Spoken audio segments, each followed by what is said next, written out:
and picture what happiness is for you. It could be your friends or your family, or doing sports or traveling, or reading, maybe being rich. You can open them now, but keep in mind of what you thought of. So being happy starts off all with the brain. During the area of adolescence, the brain is only just developing its sense of logic and choice-making skills. The limbic system is what triggers to rewards like sugar and candy for us.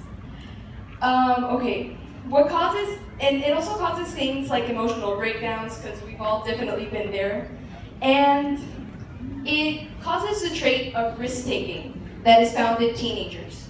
Moreover, another very active part of the brain is the striatum, which strongly reacts to adolescents when they are given money or candy. So not too long ago, there was a test done on two groups of teenagers and millennials, and they were asked, what do you think is the key to having a happy life? In group 1, 80% said it was to be rich, and in group 2, 50% said it was to be famous. So now we can see why teenagers are so captivated by the idea of fame and richness. And whenever my people age get money that they can't even fit in their wallet, a few hundred pesos, they go and shop impulsively. And they buy everything they see. And then it goes back to, hi ma, can I get the new iPhone? Can I please get this new shirt from Gucci? Can I get this new Rolex? No, how about this? So anyways,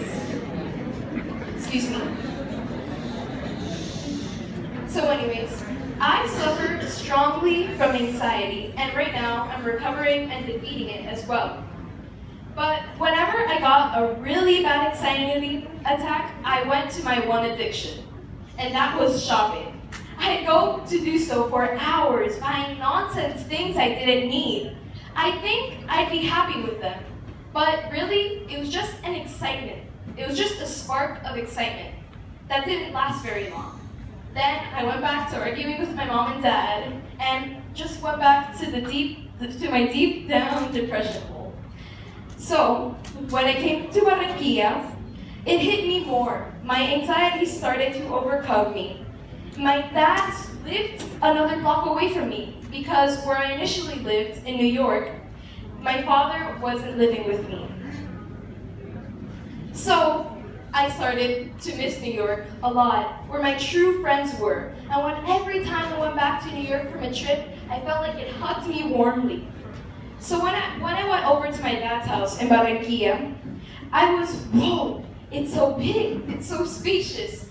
It was huge. It was one of the biggest houses I've ever seen. But even being there, I knew that I was happier in my really tiny apartment in New York City.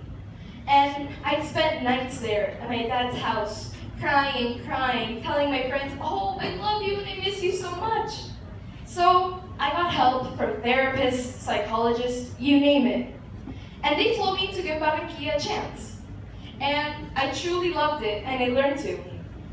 Being welcomed to by BIS has been one of the best welcomings I've received from a school.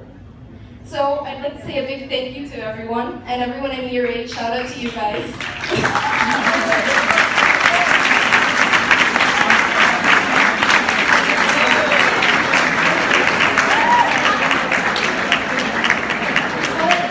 Getting to know the school meant getting to know my peers. And knowing my peers, I noticed something. Wherever I went, wherever it was, Africa, Europe, America, here, I noticed everyone had one thing in common. Everyone's top priority was their social media, their Instagrams, their Snapchats. It was insane. So I just followed along because, I wanted to fit in. There would be times that my group of friends wouldn't even talk, and the only conversation there would be, oh, did you see this girl's post? The only conversation that there would be was to criticize someone's photo. So So we wouldn't even talk to each other. Criticized, being hated, I did not want to be like that. So slowly, I built my Instagram personality, thinking that people were gonna like me this way, that I was going to be appreciated. But making my Instagram personality just led me to make my fake personality. And once again, the anxiety hit me, the depression hit me. I started to be insane. And it was hard. And then it hit me. Wait, if I know these things don't make me happy, so why am I still suffering from this?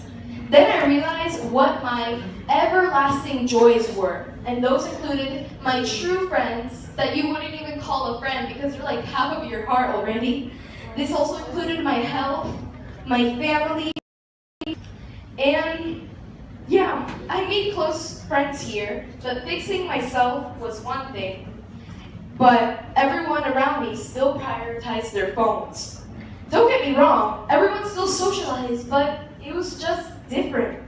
I heard the saying once, I don't know how many times, that life's true happinesses are like glass balls. Let's say that there's one glass ball that represents your family, another one your friends, and another one your health.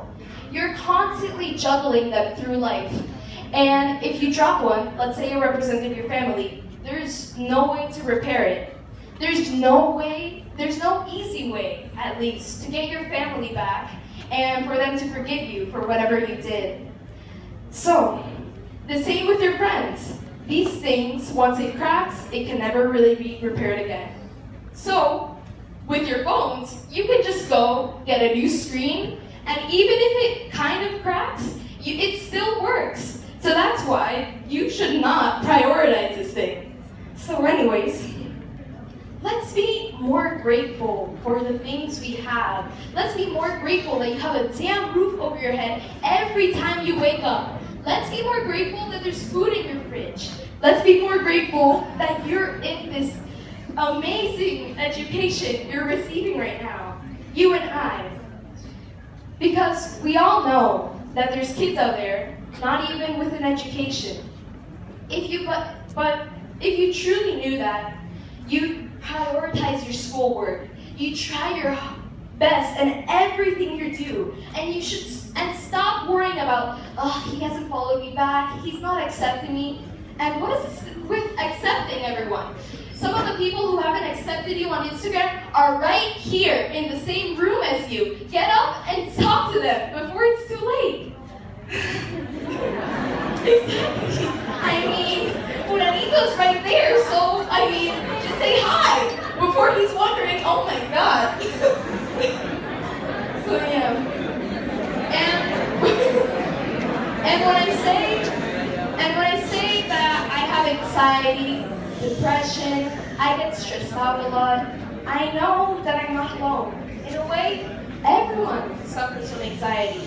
Either they choose to express it dramatically, like I do, or they don't because it's too embarrassing. So, do you still see me on the ground, sobbing, wondering, oh, nobody loves me, nobody cares? No. I went from a follower to a leader. I'm here to stand up for what's right. And I don't hope at all, I know for a fact that we can all do the same. Let's all accept our sadness and live for today, because it will affect our children, our grandchildren, our great-grandchildren. Let's stand up so they can know what happiness is they have to prioritize. Let's all stand up before we can even stand up anymore. Listen to your mentors and listen close, because their advice is crucial so we can do all of these things in the future. Maybe you'll remember me.